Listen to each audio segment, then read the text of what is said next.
I'm very excited to introduce our first speaker of the day. Somebody who is now the very first Spanish-speaking author on the Mindvalley platform, which I think that's huge, first of all. And Florencia Andres is an expert in coaching and in motivation. She's written 4 best-selling books that have sold over 500,000 copies, which tells you something pretty big. She speaks to organizations all over the world. She coaches high-performance athletes all over the world, and I'm so excited for her talk, not least of which because she also wins Best Dressed for the day, hands down. So please welcome to the stage, Florencia Andres. Oh, such a great intro. Thank you. Good morning, everybody. Good morning, A-Fest. How are you today? You're good. Okay, so I need my clicker. And my name is Florencia Andres, but you can call me Flo. Makes it easier, right? You can call me Flo. I was born and raised in Argentina, South America, and 2 years ago I moved to Europe with my family. And I'm delighted to be here with you today. And before we start, I want to ask you guys 3 questions. And this will be easy because you will see the answers on screen, okay? So first question for you is, where are you? Here. Okay, I'm used to Latin audiences. So Latins are loud. Can we pretend we're Latin for a little bit? Where are you? Here. Oh, that was much more Latin, I like it. What time is it? Now. Last question for you is, who are you? This moment. This moment that never existed before and will never exist again. Oftentimes we're stuck in the past and we're thinking, did I forget to call somebody? Did I forget to pack my crown for A-Fest? Or we're in the future thinking, I wonder what we're going to have for lunch today. And in that way we miss the only thing we truly have, which is this moment that we will create together. So there's one thing we all here have in common. We love Mindvalley. There's one more thing we have in common.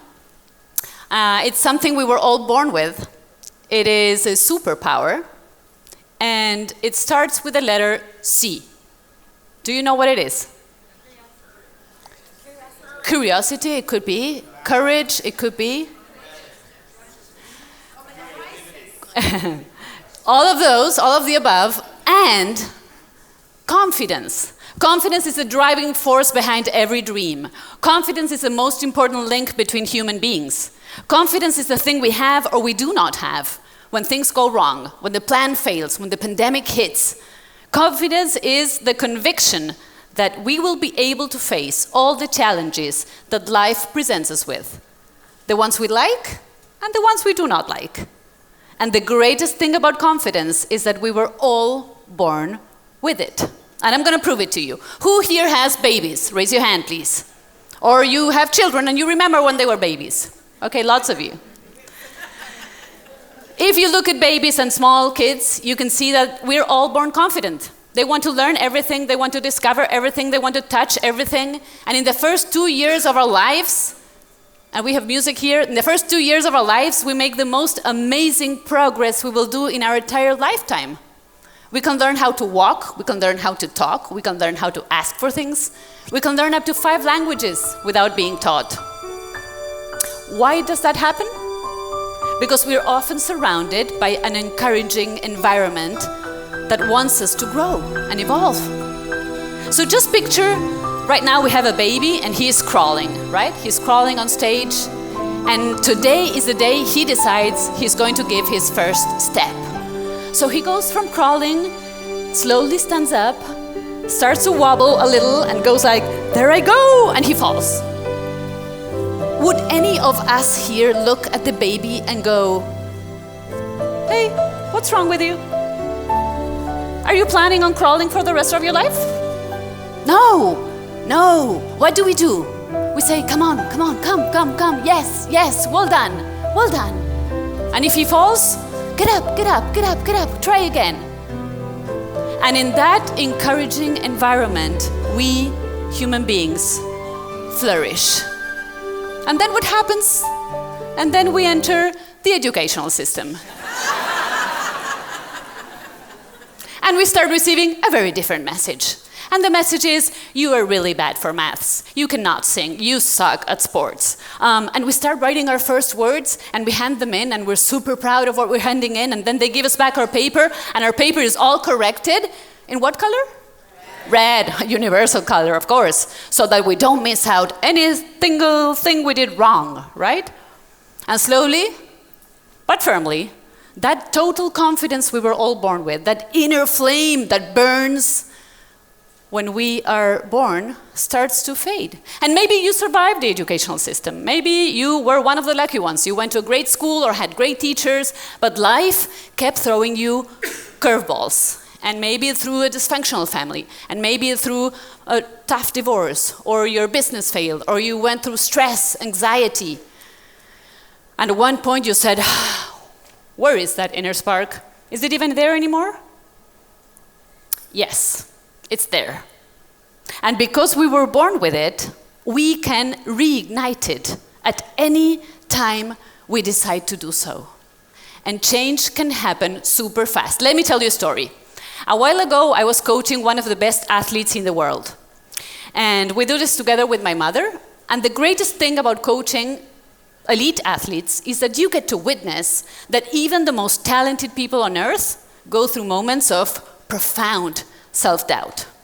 So here I have this guy who's a star in his sport, absolute star, telling me, I don't know what's wrong with me, but it's been weeks that I've been playing awful. And I think my talent is gone. I think my magic has disappeared. And you know what? Within 3 days, I have the most important game of the season. It's the final game of the Queen's Cup. The Queen's Cup is called like that because the Queen of England hands the trophy to the winner. And so I say, okay, 3 days, we're going to focus on just one thing. The one thing that can turn this whole situation around. And so I told him, all those things you're telling yourself about yourself, that your magic is gone, that your talent has disappeared, A, they're probably not true. B, they are robbing you of the one thing you need the most to perform at your best, which is your self-confidence. And he says, yeah, I get it. But you know what the problem is? I feel like I have a broken record in my head. And the broken record is going, what's wrong with you? What's wrong with you? Why can't you perform? What's wrong with you? Why are you playing so badly? Have you ever had that experience of having the broken record, the nagging thought that will not leave you alone? And so I told him, okay, if you have a broken record, it's time to put a new record on. And this is how we're going to do it. I want you to pick a phrase that is short, empowering, that by only thinking about it, you feel more confident. And he said, okay, my phrase will be, I believe in me. And so I said, fine, tomorrow morning, I want you to wake up, and as soon as you wake up, what do? You put your record on. And what does that look like? You start repeating, I believe in me.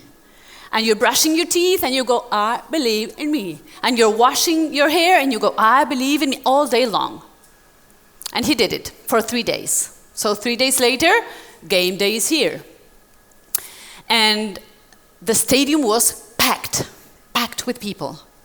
TV cameras are everywhere. This guy is on the spotlight, absolute spotlight. And the game begins, and he starts playing really well, but the opponent is also playing really well. And so when there was 1 minute left for this game to come to a close, this guy grabs the ball at the far end of the field, and he starts dribbling through his opponents one by one after the other. And within 10 seconds of this game coming to a close, he shoots the ball and he scores. And they win the championship. And here comes the best part of the story.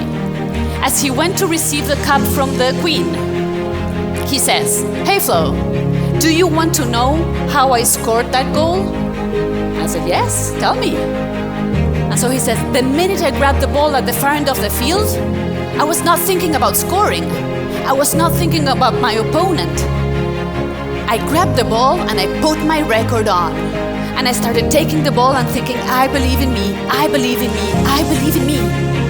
And then he said, check this out. And he shows me his hand. And that's a photo of his actual hand. And in his hand it says, creo en mí. which in Spanish means, of course, I believe in me. And then he said, it is almost been deleted from my hand, but this will never be deleted from my heart. So change can happen fast. And if you're sitting there and wondering, wasn't this talk about relationships? We're not really addressing the issue, are we? Yes, we are. Yes, we are. Because the single most important relationship you will ever have, and the one that will determine the quality of the rest of your relationships in life, is the one you have with yourself. How can we show up for others if we don't show up for ourselves?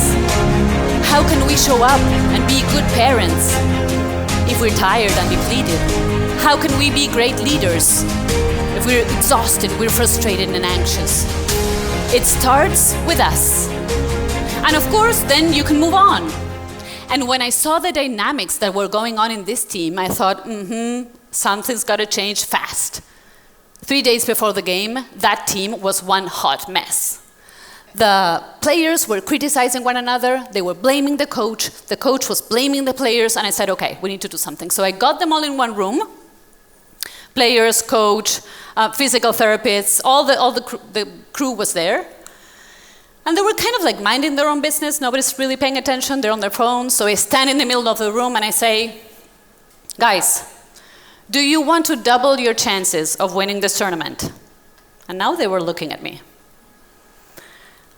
And so I shared with them a study, which is a fascinating study that was performed on NBA teams.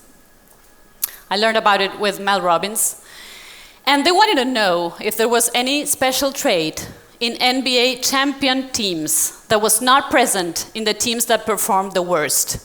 And so they traced these teams all the way from the preseason to the playoffs. And yes, indeed, they found the pattern. They found something, one thing.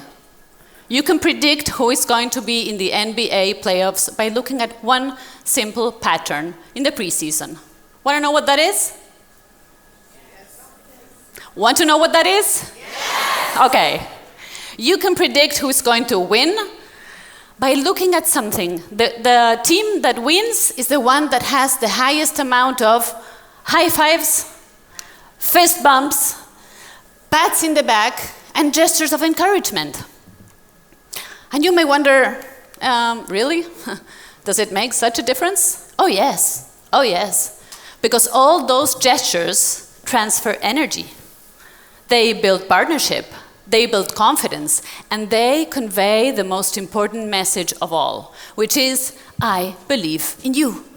So when a team goes from blaming and complaining and judging to holding the I believe in you energy, and you believe in me, and I believe in you, and you believe in me, that team becomes unstoppable. Will you quickly high five the two people sitting next to you, just so we anchor this high five culture?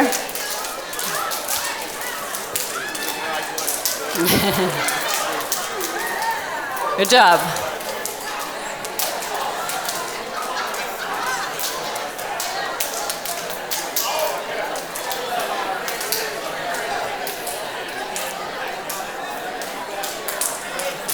Nice. And so, of course, this is not only valid for a sports team, of course not. This is also valid for any team. This is valid for a family. This is valid for a couple. So, for example, if your kid is struggling with maths and he comes home very frustrated from school, you can teach down and teach him math. That will help. But there's one thing that will help even more, a lot more.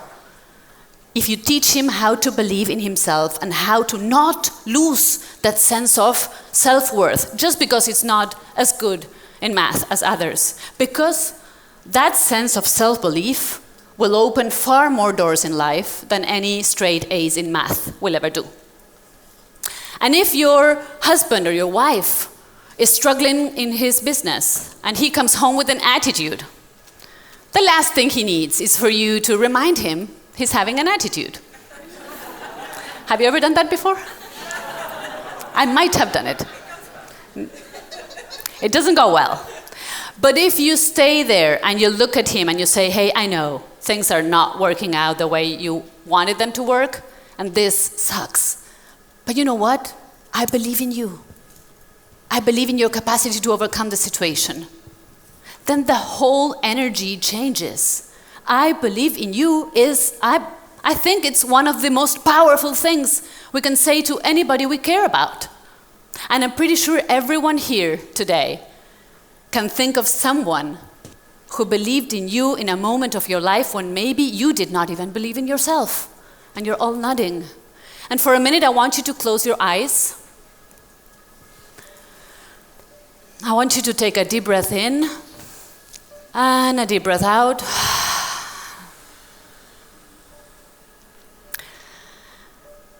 And I want you to think, who was that person that believed in you? Who was that person that could see your value? Maybe when you could not see it that clearly. Close your eyes and bring it to your memory. Was it your mother, your father, a sibling, a mentor, a boss, a friend, a teacher? Who is this person in your life? What did he or she do and say to make you feel that way?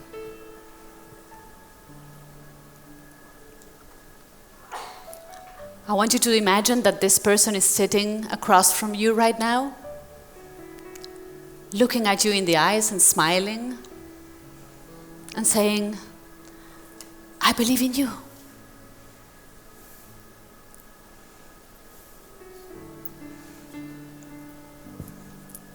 And as you're holding this presence, this image, I want you to listen to the words of poet Apollinaire. And he said, "Come to the edge," he said. "We can't. We're afraid," they answered. "Come to the edge," he said. "We can't. We're going to fail," they responded. "Come to the edge," he said. And so they came. And he pushed them. And they flew. People who believe in us give us wings to fly. People who believe in us reignite that inner flame that we all have. And if emotion is coming up, we welcome the emotion. And we take a deep breath in and a deep breath out. And holding this energy, I want you to turn around and find somebody to work with. It's going to be a very short, we're going to hold this energy, okay? And what I want you to do is to share who this person was and what they did for you. And this is how we're going to do it. Please get together with someone. If anybody is missing a partner, you need to raise your hand and look around and find somebody else whose hand is raised. And you don't start yet. I'm going to tell you how we're going to do this. Don't start yet. You can choose whoever you want, just two of you. Can you lower the music a little bit? So this is how we're going to do it. When you're with someone, please choose who will be A and who will be B. And now you go, you're A, you're A. And A, raise your hand. A, raise your hands. And this is how we're going to do this. It's only going to be a minute per person. When I say go, one person will start talking, the other listens. Does not complete the sentence, does not say, oh yes, the same happened to me. We just listen. And then we switch roles, okay? So please, A, raise your hand. And when I say go, B starts. Go. Yep. Life surprises you. Okay, I'm going to, listen. I'm going to bring you all back down to planet Earth with a question. Listen to this question. Because some of you might be wondering, yeah, this is fabulous. I'm bringing the memory of this special person in my life. But what if the one person who is supposed to believe in me doesn't? What if my spouse is not being that supportive? What if the investors I'm pitching are not really believing in me or my dream? What if my editor is not believing in me or my book? This is exactly what happened to me. For many years, me and my mother had a dream of writing a book that would inspire hundreds of thousands of people to go for their dreams. And we worked hard on it, and in the year 2010, we finally had the book ready. And for some very lucky turn of events, one of the largest Spanish-speaking publishers got interested in our book. And so I was beyond excited, beyond excited. And I remember the day I went to sign the contract, I was wearing my best outfit, and I was carrying my shiny pen, because I thought this is the day that my dream becomes true. And I'm walking into my editor's office, and I'm feeling like $1,000,000, and I casually look at him and say, "So how many copies of the book are we going to release into the world?" And he looks at me rather confused, and he says, 5,000? And I go, "What do you mean 5,000? No, we need a lot more than that. I want to inspire hundreds of thousands of readers." And he says, "Okay, young lady, let me break the news to you. You live in a third world country. The economy is small. The market is tiny. People are not buying books. You're a first-time author. There's no money for budget, for publicity, for marketing, or for a launch. So you will have to go by word of mouth. And trust me. If you sell 5,000 books by word of mouth, consider yourself very lucky." And I remember standing there. Can I have a piece of paper? I'm going to show you something, how I felt. Yeah. So, have you ever had the experience of somebody holding your dream right in front of your face and going,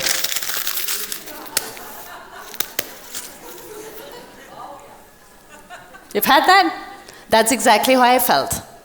And this is how I left the meeting. I was like, no budget, no marketing, no launch. And the one person who is supposed to believe in me doesn't. What am I going to do? And then I came to a profound self-realization, an idea that changed my life. And I realized it was not his job to believe in me. It was my job. It was not his job to validate me. It was my job. It was not his job to believe in my dream. It was my job. And when I understood that, I got busy with that job. And I did everything you can possibly imagine.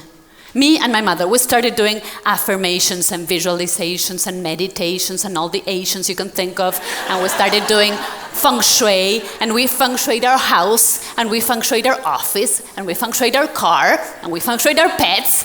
And Marie Diamond, where are you? Thank you for all your ongoing support all these years. That woman is a wizard. Yeah.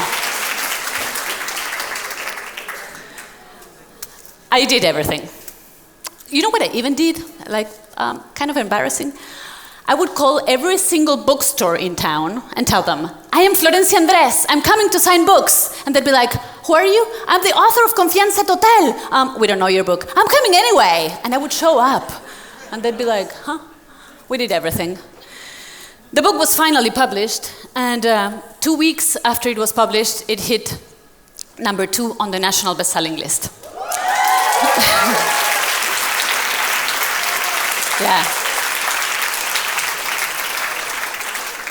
And guess who called? And guess what he said?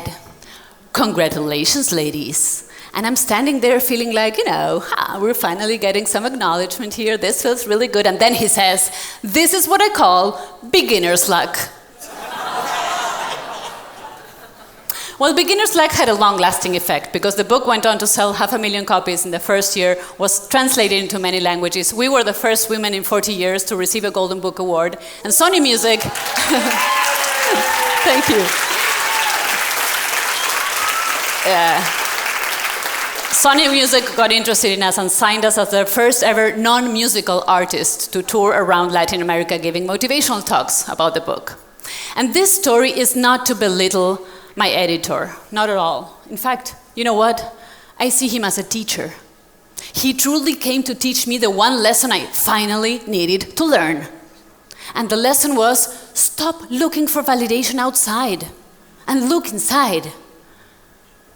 And if anyone is sitting here and thinking, I need somebody to help me, I need somebody to discover me, I need somebody to finally understand my project and my dream, stop. It's a trap.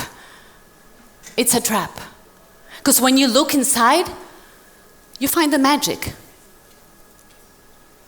And you know, the great thing about life is that it will bring us teachers, and not all of the teachers will be in the form of somebody who will not believe in you.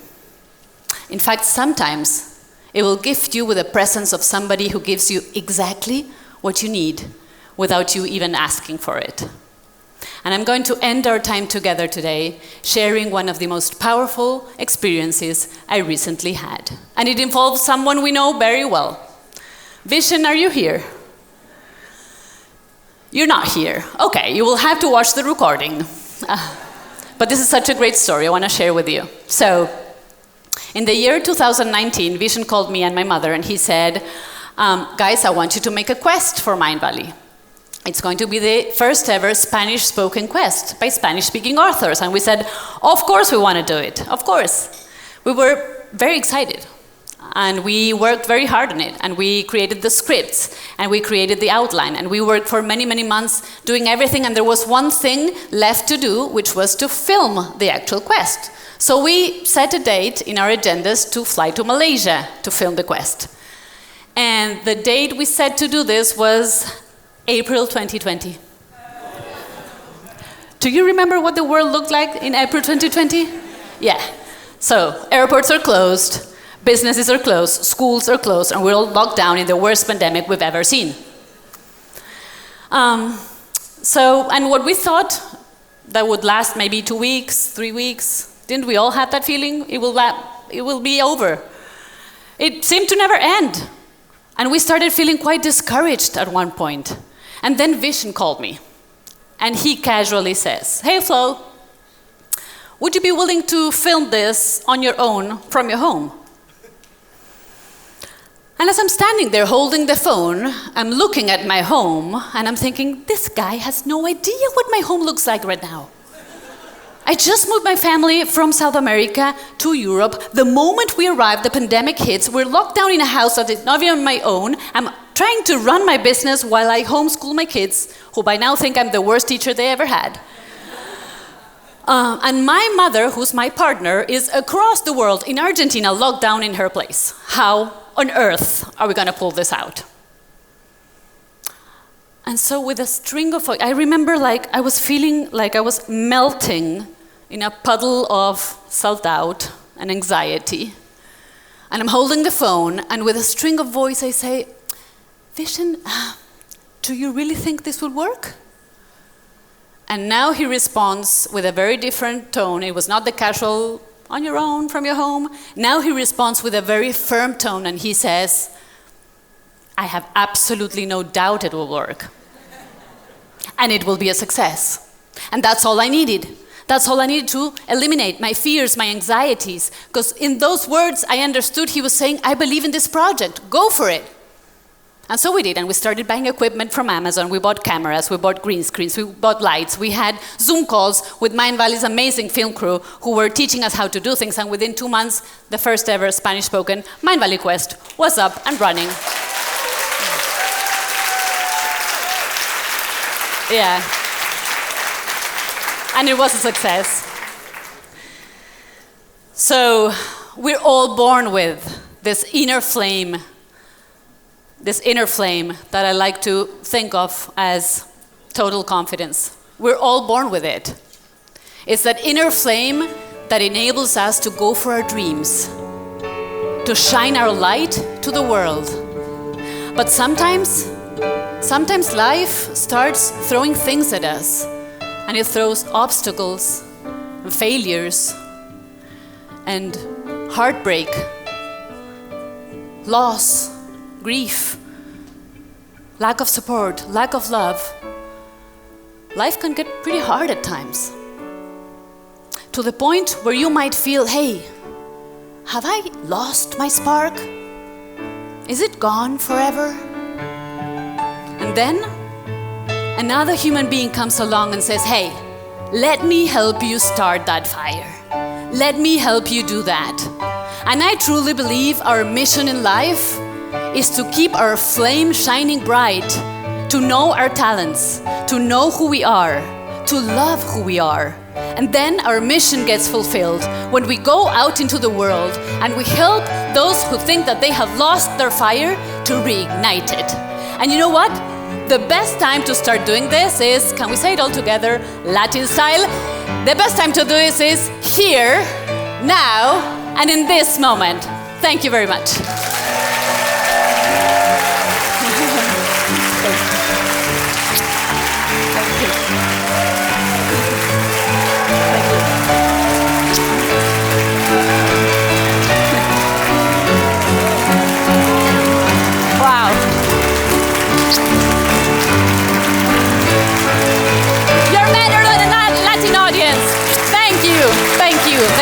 Thank you. I feel honored.